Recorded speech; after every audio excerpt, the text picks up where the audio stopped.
Hey guys, Jake here from CVP. Earlier this year we exhibited at BSC Expo and I spent most of my time on our awesome lens bar talking to everyone, and one of the most common questions was, which budget set of cinema primes should I get? So today we're going to be taking a look at 4 budget sets of cinema primes: the DZO Vespids, Meike's full frame Cine set, Samyang's Zine CFs and the Dulens APO mini primes, to help you make a decision on what set you may want to pick up next. We've managed to shoot a few different shots keeping the subject in the same position with each lens in a mix of controlled and uncontrolled environments, so we can see the differences between the lenses.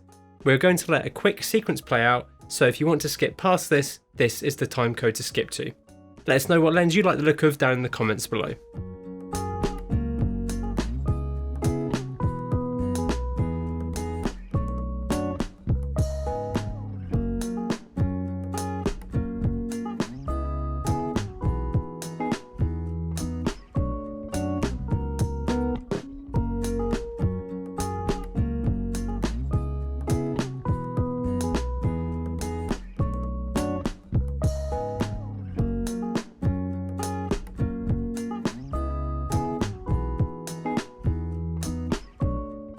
Before getting into the specs, let's talk about pricing, which of course can change, but as of the release of this video, these prices are accurate.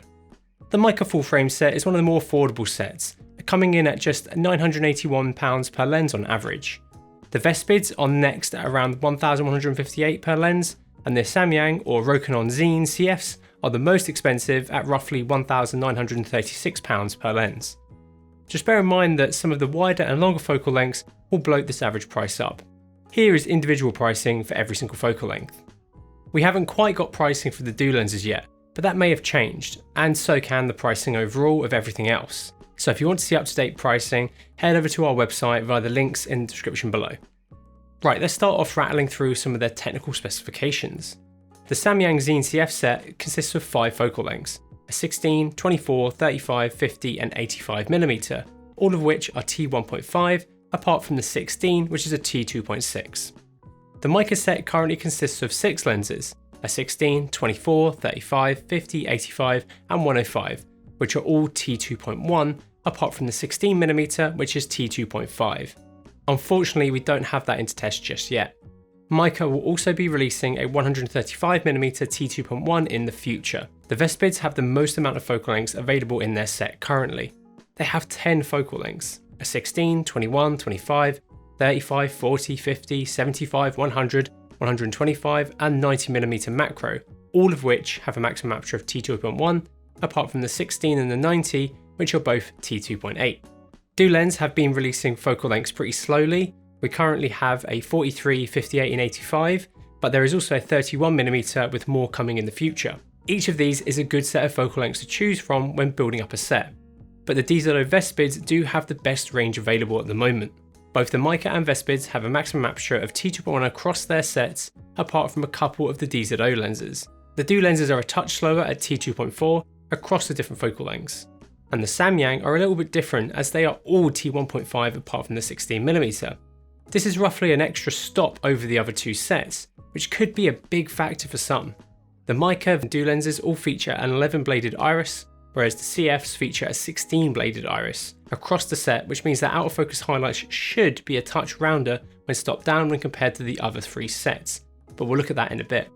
When it comes to overall sizing, all sets of lenses are consistent within their own sets, and this means that the brands have thought about using matte boxes and filters across different lenses, and they all should work with lenses that allow for these types of things to be mounted onto them. The Samyang lenses are by far the biggest and widest. The DZO and Meike are pretty similarly sized, but the Meikes are a touch heavier on average. The Dulens APO mini primes are by far the smallest and lightest out of the bunch. They are incredibly compact given their specs, and will result in some super lightweight configurations. However, with the Dulens primes being so compact, it does mean that the iris ring is quite far back, which means that it can be challenging to get a focus motor attached to it or adjust it on some camera mounts. Each lens set will fit standard matte boxes with the right plate or adapter, and all of the sets apart from the Zines can have screw-on filters put onto them as well. All 4 of these lens sets are built very well, especially considering their price points. Each set has consistent gear placement across their different focal lengths, and all have standard 0.8 pitch gears for focus and iris. so they will all fit into traditional cinema workflows. All of them have slightly different focus throws, with the Zines featuring the shortest and the Meikes featuring the longest, but each set has consistent rotations throughout their different focal lengths. An often overlooked part of low-end cinema lenses online is the markings on them. Each lens is a little bit different. The Dulens, Meike and Vespids all feature both imperial and metric markings out of the box, but the Zine CFs only come with one set of markings, which you'll have to choose when you purchase them. The Meikes only have their markings on the left-hand side or operator side of the lens. Out of the box, none of them were bang on, to be honest, so if you want them to be spot on, I suggest shimming them or adjusting them, which you can potentially do yourself or have a lens engineer do this for you.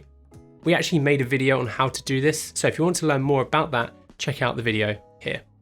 The Meike full frame lenses are available in PL, EF, RF, E and L mount. If you grab these in PL or EF mount, you can swap between them as Meike sells spare mounts on their site. However, if you grab a mirrorless mount version on the lens, this will not be possible. The Vespids are only available in PL or EF, but these mounts are interchangeable as well. The Zine CFs are available in PL, EF and E mount, and the system they use is also interchangeable by using one of the kits that Samyang sell. The Dulens mini primes feature a user interchangeable PL or EF mount, which is really easy to use. Overall, each set has a good amount to choose from. The benefits of grabbing mirrorless native mounts is not having to deal with using an adapter, which adds an extra point of failure. Going with a native mount does restrict how many cameras you can put these onto. What works for you is up to you. When it comes to close focus, the Vespids have the best out of the bunch, with the Zines being pretty comparable apart from the 85mm. The Meike and Dulenses are pretty similar too. Here's a table of each option's close focuses across their sets. When it comes to coverage, all of these lenses are designed to cover full frame sensors, but their rated image circles are slightly different. The Dulens mini primes have the largest of 46.7mm, the Vespids is a touch smaller at 46.5, the Meikes is around 45mm, and the CFs have the smallest at 43.3mm. There are definitely differences between the sets, but how much light loss you are okay with will depend on what you deem acceptable. We have captured all of these lenses and put them onto our lens tool, so if you want to check out how each lens performs across pretty much every cinema camera on the market, you can down in the description below. To stop the video from being even longer, for our comparisons here we'll only be comparing the 50mm and 85mm of each set. If you want to see how a different focal length lens performs, we'll be uploading a long video onto our Vimeo of all of our test footage that we've shot for this comparison. Bokeh is a super subjective thing, and these lenses are actually quite different from one another. Starting with each lens wide open, we can see that the Dulens has some cat's eye and swirl to its bokeh at the corners of frame, which is quite common with larger image circle lenses. Due to its ABO design, it also has very little CA around our highlight source, which is nice, and has very little texture to it as well. The Meike lens looks to have a very similar shape, but I would say it does experience a touch more cutting across its frame. It also has a touch of texture and does have some green CA around its highlight sources. This makes it appear a bit more defined. The Zine CF's bokeh is by far the most obvious to pick out of the bunch, and that is because of its heavy onion ring bokeh that is present due to the process used in creating the aspheric elements that the Samyang uses. This really is a love it or hate it look, but there are plenty of lenses that people love that feature this kind of bokeh, such as the Canon K35s. This distinct look is present across all of these lenses in the set. Otherwise, the shape is decent in the center with similar swirling and cutting as the two previous lenses. Our out of focus highlights also have very defined edges with green CA around them. The Vespids bokeh is clean from texture, has a slight amount of green CA around it, and probably has some of the most misshapen bokeh across the sets. As we stop down, the Dulens' shape looks really consistent towards T4, with much better corner performance. As you stop down, you can see the shape of the bokeh changes to that of the iris, but it looks very circular. The Meike still has cutting towards the corners till around T4, but at 5.6 this is gone. Shape is good as you stop down, and the green CA looks much better controlled at T5.6. The Samyang has cutting present down to T4, the shape of the iris is a bit more pronounced as you stop down, and CA is better controlled at T4 onwards. The 50mm Vespid probably has the most circular shape out of all four lenses as you stop down, but does experience cutting down to around T5.6, and CA is still obvious at 5.6 too. Looking at the 85mm, the Dulens look pretty close to the 58mm, with similar clean edges and swirl to it wide open. As you stop down, we can see the same changes that the 58mm had, which is not surprising. The 85mm Meike has a bit more of an obvious cat's eye shape towards the corners of frame, but similar defined edges with green CA. As you stop down, performance is similar to the 50mm, but with less cutting at T2.8. The 85mm Zine has less prominent onion skinning than the 50mm had, which makes it look very different wide open especially. It still has green CA and tons of cat's eye swirl to it though. As you stop it down, it has far less cutting, but similar performance to the 50mm in the other aspects. The 75mm D0 has some pretty heavy cat's eye shaped bokeh towards the corners of frame. As you stop down, this does improve, but cutting isn't gone until T5.6.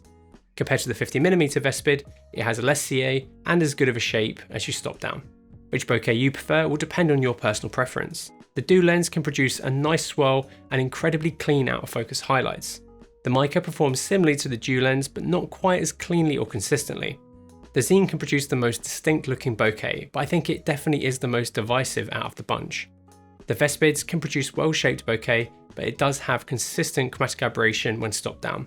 The lens's flare characteristic is an incredibly subjective thing that some may like and some may not.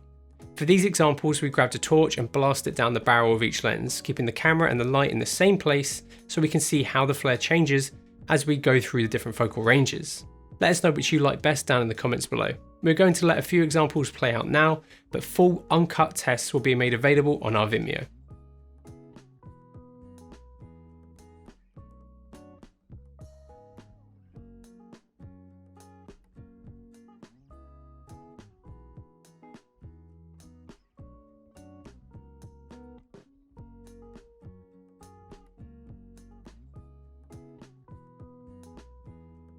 Right, let's take a look at how these lenses resolve.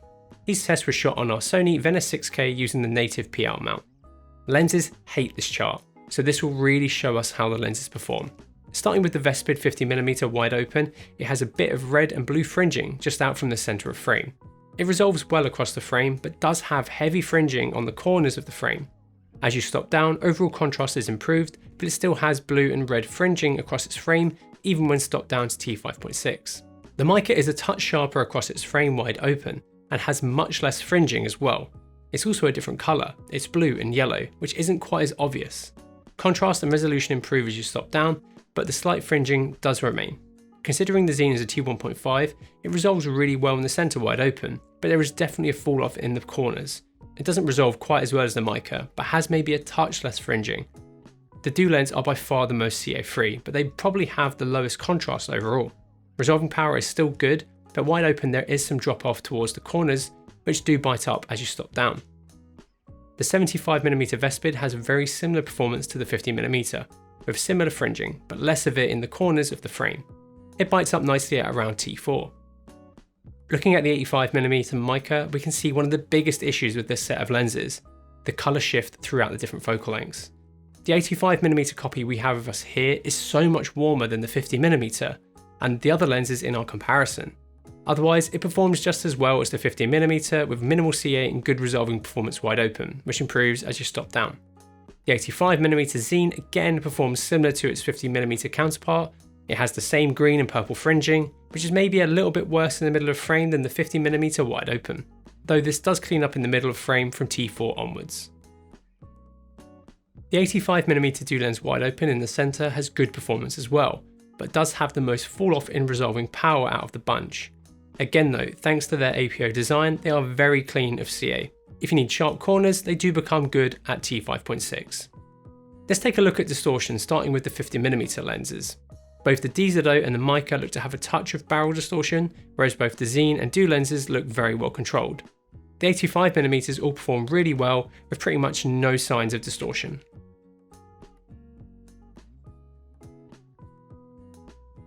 For our breathing tests, we are pulling throughout the lens's entire focus range, and this means you may notice breathing less than you will see in these tests. Starting with the 50mm lenses, the D0 has the least by quite a margin when compared to the other lenses. The other three have some very clear breathing as you focus through them. The Vespid 75 and the Meike 85 are the two best performers at this focal length, with the other two sets having similar breathing performance, which isn't as good as these previous two. So with all of this in mind, which should you buy? Well, that really depends on the look you want from your lenses. and what focal lengths you want. Each set of lenses is decently put together, though the weight and size difference between them may be a factor for some. In terms of the lenses' looks, I think they can be briefly summarised. The Meikes are slightly inconsistent in their colour reproduction across the set, but they resolve really well corner to corner, have decently low aberrations, excellent breathing performance, at a fantastic price point. The Samyangs have plenty of aberrations and very distinct onion skinning in the Bokeh, which may not be to everyone's tastes, while also being the largest and most expensive, but they are the fastest by quite a margin. The Dulens mini primes offer a nice balance between characterful flare, clean aberrations due to their APO design, while also resolving really well in the centre with a slight drop off in the corners of frame, which give them a really nice look. They are also really small and compact, which makes for some really lightweight configurations. The Diesel Vespers are by far the most complete when it comes to focal lengths in the set, which means you can build your own set with whatever focal lengths you want. They definitely lean more towards the arty side of the image spectrum, but they are built incredibly well, and they have become popular because of this blend of awesome features. Like I said earlier, if you want to re-watch these tests in more detail, we'll be uploading a long video onto our Vimeo with all of the tests. Link to our Vimeo is in the description below. Let us know what your favourite set of lenses was in the comments below, and if you liked the video, please give it a like and maybe even consider subscribing so you don't miss out on our awesome upcoming content. And thank you so much for watching.